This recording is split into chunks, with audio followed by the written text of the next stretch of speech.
Mambo vipi mwana SNS, tupo Mlimani City katika hii ni event ya Access Music in Africa Conference ambayo imekutanisha watu wengi kutoka mataifa mbalimbali. SNS ni partner na tuko hapa kukuletea yale yote ya muhimu ambayo yanajiri hapa. Tupo na Jusnah aka Diamond nini? Lane London. Hello. Ni Mtanzania lakini anakaa UK, anafanya mambo makubwa sana. Hii ni mara ya pili kushiriki kwenye Access. Yeah. So amesafiri all the way from London. Mambo vipi Jusnah? Poa, yani I'm so happy to be here. Hongera by the way. Juzi umeshinda tuzo kubwa sana. Tueleze ni tuzo gani? Kwa hiyo it's the Trailblazer Award. I don't know if you are familiar with Music Business Worldwide. So Music Business Worldwide, they have an awards which is the A&R Awards. So they have different categories, of course, across different sectors of A&R. In publishing, but management, songwriting as well. Lakini katika hizo tuzo, those categories, they also have like specific kind of honorary categories. Where they have like the Icon Award, like the Lifetime Achievement. So the Lifetime Achievement actually went to Leo Cohen. Do you know Leo Cohen?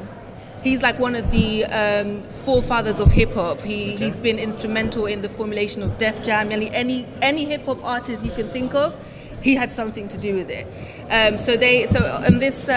They honored him, and then I was also honored as the Trailblazer, a music trailblazer, where they celebrate the new up and coming sort of entrepreneur trailblazing and changing things in the industry. So yeah, it's a really, really big honor. Yeah. Yani, I still can't believe that I was given that award. Alafu as well, with that award, yani, people can't vote. So the industry have to come together to select who's going to get it. That means that there was a conversation about me and people thought that I was worthy to get that award. It's very, very special for me. Hongera sana. But by the way, Jusnah anafanya mambo mengi. Kwenye muziki, by the way, kuna Jumapili mnazindua wanawake kwenye industry.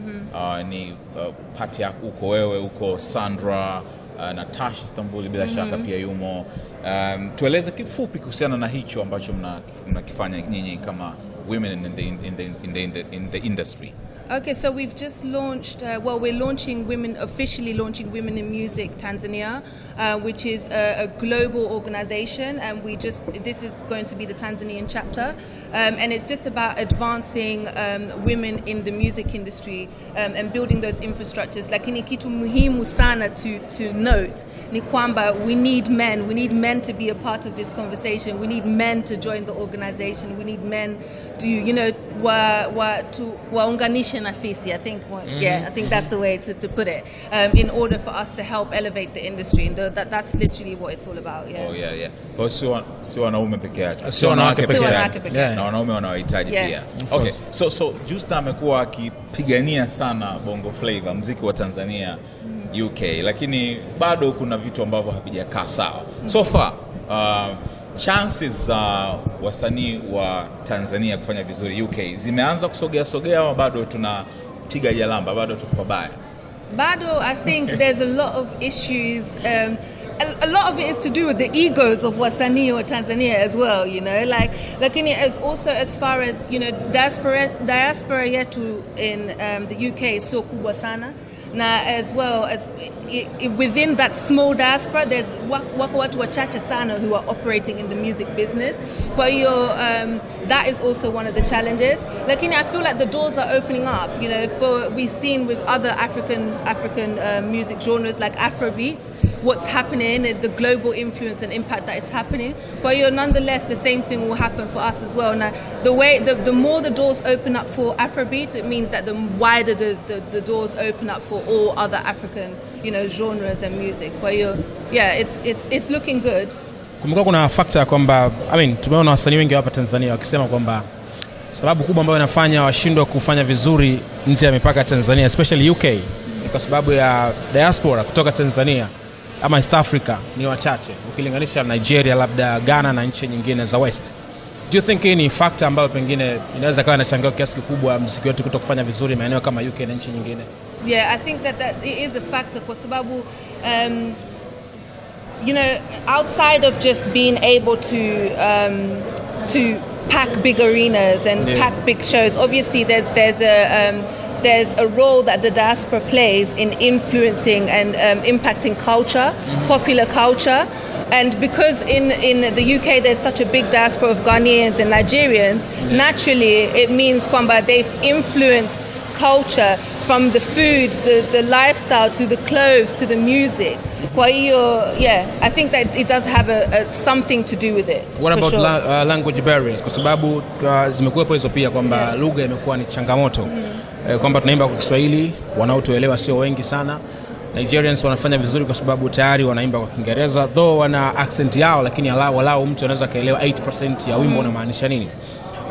Kwa point, kwa view yako, do you think kwamba miongoni mwa sababu kubwa ambazo zinafanya pengine nyimbo zetu zisifanye vizuri lugha inachangia? Kwa sababu mimi naweza nikawa na mtazamo mwingine, kuna nyimbo nyingine kama Despacito tunafahamu ni miongoni mwa ngoma ambazo zimetazamwa maarufu sana duniani, na ujembo kwa Kiingereza ni lugha nyingine kabisa.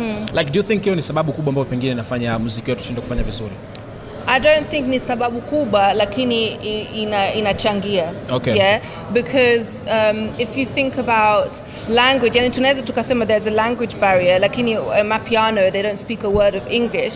Lakini I feel like the reason why Mapiano translate is because of the sound, that familiar house, I think, sound that people are already familiar with.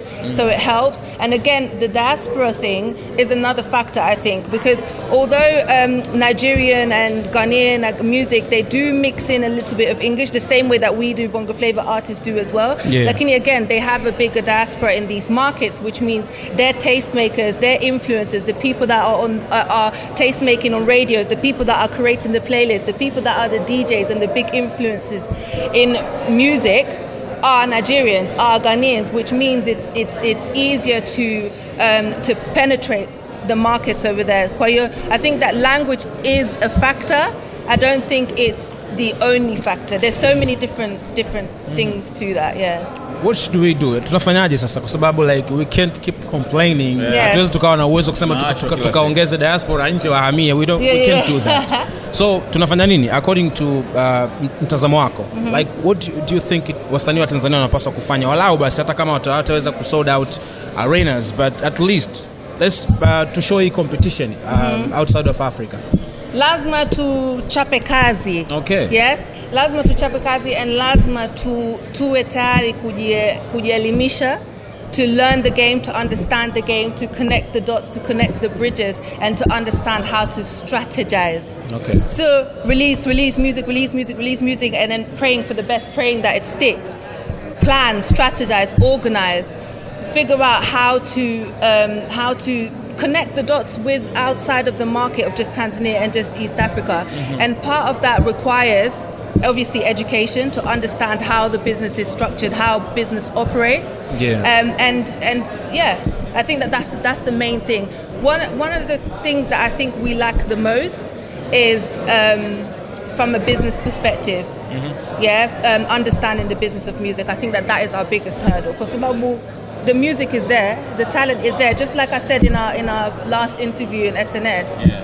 So I think it's just organizing and building a real infrastructure to allow our industry to thrive and our artists to reach global success. Kuna mwaka huu 2023 umekuwa ni mwaka wa mafanikio sana kwa Diamond Platnumz, kwa sababu latest kabisa ameshinda tuzo ya MTV Europe Music Awards kubwa, na amekuwa hii ni ya 3 kwake. Lakini ukiangalia ngoma kama Shoe imeweza kwenda mbali sana kwa kule, kwa sababu yeye ndio mtu ambaye tunamtegemea bado.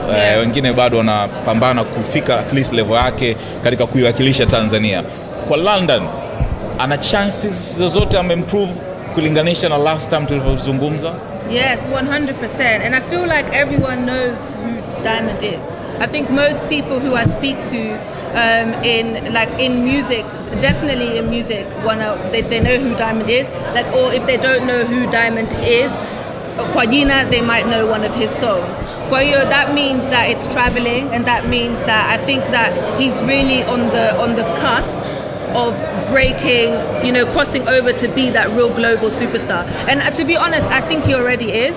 Because if you think about it, he's competing at the top level of artistry. I think he's the front runner in terms of the most the most awarded from the MTV out of all African acts, right? Out of all African acts, and I think that the Grammys is a very, very, likely possibility for him very soon. So yeah, and we see him in America linking up with the biggest artists, the biggest producers. Kwa hiyo, I know that it's warming up.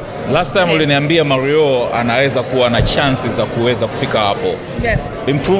Improvement yote umeona kwa sababu kimataifa naona bado yuko pale pale.